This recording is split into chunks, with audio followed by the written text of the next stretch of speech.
ଶୁଣନ୍ତୁ, ଜିତୁ ମୁଣ୍ଡା ଯେଉଁ ବ୍ୟବସ୍ଥା ଭିତରେ ତାଙ୍କର ଭଉଣୀଙ୍କର ଯେଉଁ କଙ୍କାଳ ଉଠେଇ ନେଇ ବ୍ୟାଙ୍କରେ ଦୃଷ୍ଟିଗୋଚର କଲେ, ଇଏ ସାରା ପୃଥିବୀରେ ଗୋଟେ ହଇଚଇ ସୃଷ୍ଟି ହେଇଛି।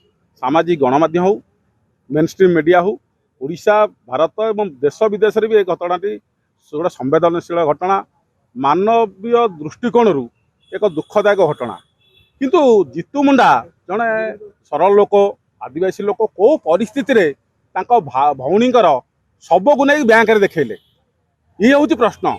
ବ୍ୟାଙ୍କ ବାଲା ବୁଝେଇ ପାରିଲେ ନାହିଁ, ବ୍ୟାଙ୍କ ବାଲା ତାଙ୍କୁ ଠିକ୍ ଢଙ୍ଗରେ କନଭିନ୍ସ କରାଇ ପାରିଲେ ନାହିଁ, ଯଦ୍ୱାରା ସେ ତାଙ୍କ ଭଉଣୀଙ୍କର ଶବକୁ ନେଇ ଦେଖେଇବାକୁ ପଡ଼ିଲା ଯେ ମୋ ଶବ ବଞ୍ଚିଛି, ତାଙ୍କର ଯେଉଁ ପ୍ରାପ୍ୟ ଅଛି ବ୍ୟାଙ୍କରେ ଗଚ୍ଛିତ ଅଛି 19,000 ଟଙ୍କା, ତାକୁ ଫେରସ୍ତ ଦିଆଯାଏ।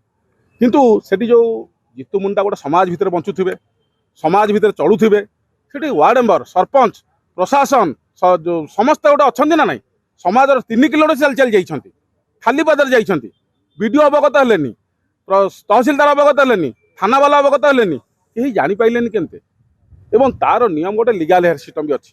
କିନ୍ତୁ ବ୍ୟାଙ୍କ ବାଲା କାହିଁକି ଆରୋଗାଣ୍ଟ ଦେଖେଇଲେ, ବ୍ୟାଙ୍କ ବାଲା କାହିଁ ଗଜପତି ଚିନ୍ତାଧାରା ରଖିଲେ, କ'ଣ ଗୋଟେ ବ୍ୟାଙ୍କ ବାଲାଙ୍କର ଭୁଲ ଥିଲା ଯଦ୍ୱାରା ସିଏ ତାଙ୍କର କଙ୍କାଳକୁ ଉଠେଇକି ନେଗଲେ। ଏବଂ ଗୋଟେ ଆମର ଗୋଟେ ଓଡ଼ିଆର ଗୋଟେ ପଙ୍କ୍ତି ଅଛି, ଓଡ଼ିଆର ଗୋଟେ କବିତା ଅଛି, ଉଠ କଙ୍କାଳ ଜାଗ ଦୁର୍ବଳ। ସେ ଜାଗ ଦୁର୍ବଳ ଲୋକମାନେ କାଲି ଜାଗିଲେ, ଯଦ୍ୱାରା ସେ 2 ଦିନ ଭିତରେ ତରତର ହେଇକି ବ୍ୟାଙ୍କ ବାଲା ଦୌଡ଼ିକି ଯାଇକି ସେଠି ଜୀବନ ବିକଳିଆ ନେଇକି ପଇସା ତାଙ୍କ ଫେରସ୍ତ କରିଛନ୍ତି। ଏ ଘଟଣା କାହିଁକି ଘଟିଲା?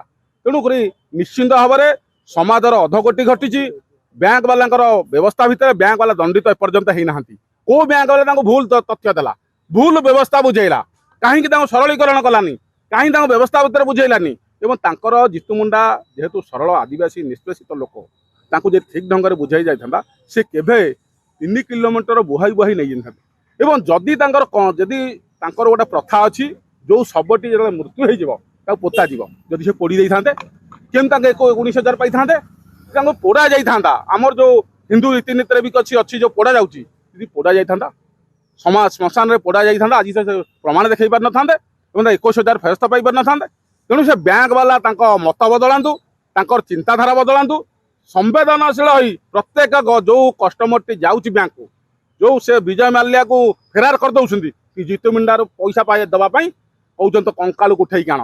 ଏବଂ ସେଇ ଯେଉଁ ପଙ୍କ୍ତି ଅଛି, ଏ କଙ୍କାଳ ଭିତରେ ଦୁର୍ବଳ ଜାଗ୍ରତ ହେଇଛି।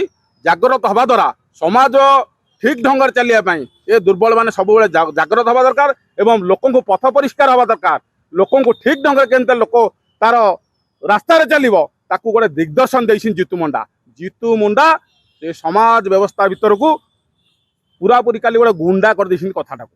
ତେଣୁକରି ଆପଣମାନଙ୍କୁ এই ଗଣମାଧ୍ୟମ ମାଧ୍ୟମରେ ଆମେ ଜଣାଇବାକୁ, ଯେଉଁ ବ୍ୟାଙ୍କ କର୍ମଚାରୀ, ଯେଉଁ ପ୍ରଶାସନ କର୍ମଚାରୀ ସମସ୍ତେ ସମ୍ବେଦନଶୀଳ ହେବା ଦରକାର, ମଣିଷ ପଣିଆ ଦେଖାଇବା ଦରକାର ଏବଂ ସମାଜକୁ ଠିକ୍ ଦିଗଦର୍ଶନ। କାରଣ ତୁମେମାନେ ସରକାରଙ୍କୁ ଦରମା ନେଉଛ ଏବଂ ସରକାର ଦରମା ନେବା ଦ୍ୱାରା ତୁମେ ଯଦି ସମାଜ ସଂସ୍କାରକ ଏବଂ ଲୋକମାନଙ୍କୁ ଠିକ୍ ଢଙ୍ଗରେ ନ ବୁଝିବ, କାହିଁ ସେ ବୁଝିପାରିଲେନି, ଯଦ୍ୱାରା ସେ ଖୋଳିକି ନେଲେ।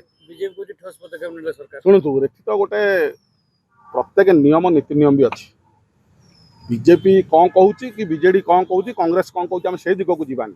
ଏଠି ଯେଉଁ ଦୁଃଖଦାୟକ ଘଟଣା, ହୃଦୟ ବିଦାରକ ଘଟଣା, ତାକୁ ଆମେ ମାନସିକ ସ୍ତରରେ ବିଚାରବନ୍ତ ହେବା ଦରକାର। ଆମେ ନିଜେ ବୁଝିବା ଦରକାର, ସମାଜକୁ ଆମଠାରୁ ପରିବର୍ତ୍ତନ କରିବା ପାଇଁ ସମସ୍ତଙ୍କୁ ଆମେ ସଚେତନ କରିବା ଦରକାର। ତେଣୁ କ'ଣ ଘଟଣା ଦେଖିଲା, ସେ ବ୍ୟାଙ୍କ ବାଲା କାହିଁକି ଭୁଲ ତଥ୍ୟ ଦେଲା, ଭୁଲ ଦିଗ୍ଦର୍ଶନ ଦେଲା, ସେ ବ୍ୟାଙ୍କ ବାଲାକୁ ଆଗ ପନିଶମେଣ୍ଟ ପାଇବା ଦରକାର।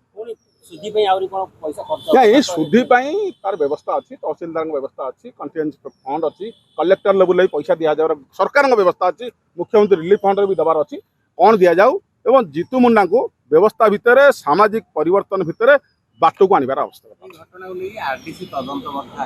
ଶୁଣ, ଆରଡିସି ତଦନ୍ତ ହଉ, ସେ ଯାହା ବି ହଉ, ସମାଜ ଯେପର୍ଯ୍ୟନ୍ତ ନ ବୁଝିଛି, ବ୍ୟାଙ୍କ ବାଲା ଠିକ୍ ଢଙ୍ଗରେ ନ ବୁଝାଇ ପାରିଛନ୍ତି, ପ୍ରଶାସନ ଠିକ୍ ଢଙ୍ଗରେ ବୁଝାଇ ପାରିନି, ସେ ପର୍ଯ୍ୟନ୍ତ ଠିକ୍ ଢଙ୍ଗରେ ହେବନି। ଆପଣଙ୍କୁ ଦେଖିବେ, ଯଦି ଏଠି ସରଳ ନେତୃତ୍ୱ ରହିବ, ସରଳ ନେତୃତ୍ୱ, ଦୁର୍ବଳ ନେତୃତ୍ୱ ଏବଂ ଯଦି ରହିବ, ଏଠି କଲେକ୍ଟର ବି କଣ୍ଡକ୍ଟର ହେଇଯାଉଛନ୍ତି ଜଗତସିଂହପୁରରେ। ସଦ୍ୟ ଉଦାହରଣ 2 ଦିନ ତଳେ କଲେକ୍ଟର କଣ୍ଡକ୍ଟର ଭଳି ବ୍ୟବହାର ଦେଖୁଛନ୍ତି। ଲୋକମାନେ ଯାଇଥିଲେ ଜଗତସିଂହପୁର ପାଣି ପାଇଁ, ଯେ ଆମର ପାଣି ସୁବିଧା ନାହିଁ, ସେଠି କଲେକ୍ଟର କେଉଁ ଭଳିଆ ଦୁର୍ବ୍ୟବହାର ଦେଖେଇଲେ, ଜଗତସିଂହପୁର କଲେକ୍ଟର କଣ୍ଡକ୍ଟର ଭଳିଆ ବ୍ୟବହାର ଦେଖେଇଲେ, ହେଲ୍ପର ଭଳିଆ ବ୍ୟବହାର ଦେଖେଇଲେ ଏବଂ ଅତି ଅଭଦ୍ର। କ'ଣ ସରକାର ଆକ୍ସନ୍ ନେଲେନି ସେ ଜଗତସିଂହପୁର କଲେକ୍ଟରଙ୍କ ପ୍ରତି?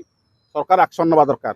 ସରକାର ଏତେ ଦୁର୍ବଳ ହେଲେ, ଯଦି ଆପଣ ଦେଖିବେ, ଯଦି ଲୁହା ପଜେଇଲା ବେଳେ ତରଳ ରହିବ ଏବଂ ବହୁତ ମାନେ ଇଏ ରହିବ, ନରମା ରହିବ ବିଲେଇ ବି କାମୁଡ଼ିବ।